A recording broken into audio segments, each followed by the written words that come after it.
The Story of King Olaf by Klingensmith. A great army of men came into the Northland. They overcame all the warriors of that land, killed the king, and took possession of the kingdom.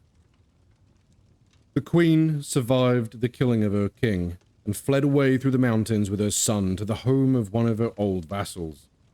But soon the soldiers came to find and kill the prince. Again the queen fled, but her enemies always found her. At last she was afraid to stay in any part of her own country, so she sailed away to another land. On the way the ship was attacked by pirates, and the little prince was taken and sold as a slave. One day the king of the country in which he was a slave saw him and bought him. He was then given to the queen as a page. The little Olaf was brave and handsome. The king had no son, and so he made the little slave his son. Olaf was taught to be courteous and truthful. He was trained to fight with sword and spear. He could hunt, he could skate, he could swim, and he could walk on snowshoes. When he was at sea, he could run outside the ship on the oars. He could stand on the ship rail when the sea was at the roughest. He could use his sword with either hand and throw 2 spears at once. When he was grown to be a man, the king gave him ships and an army so that he might go and get back his kingdom. At that same time, another king was going with a great army to conquer Olaf's kingdom. Olaf went into the church to pray for a blessing on his journey. While he was praying, one of his warriors hurried in to tell him that the other king had set sail. But Olaf would not go until he had finished his prayer. Then he set sail. He could see the ships far ahead, and soon they came in sight of Olaf's kingdom. Then Olaf prayed that the sea roll over the land and make a shorter journey for him. The sea swept over the land, and Olaf sailed on.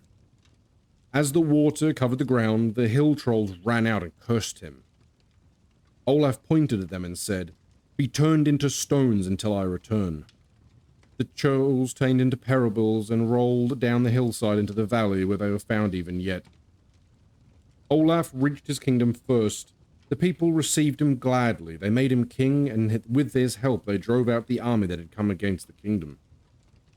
Then Olaf called his vassals to a great feast. They feasted all day long when suddenly the door was swung open. On the doorstep stood a tall man wrapped in a blue cloak. King Olaf called the stranger to sit behind him. All night long he told them wonderful tales of the gods and of heroes. The night was almost over before they went to bed, and in the morning the guest was gone. The doors were locked and the guards had seen no one leave. Then the king and his men whispered, "It must have been Odin himself."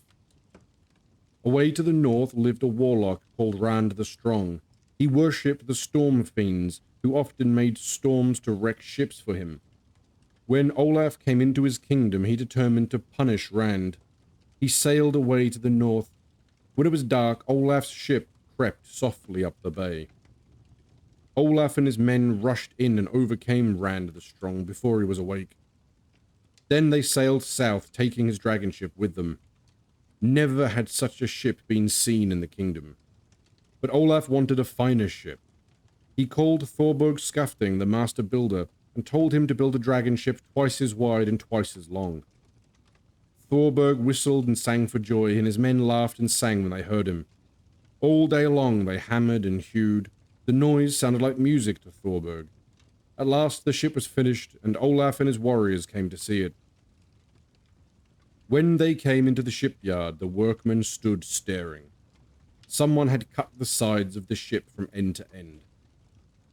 The king's face grew red with anger, and he vowed to kill the man who did the deed. But then Thorberg smiled and said, "I am the man." Then he smoothed the sides of the ship until Olaf said she was more beautiful than before. The ship was bright with gilding, and the figurehead was a golden dragon.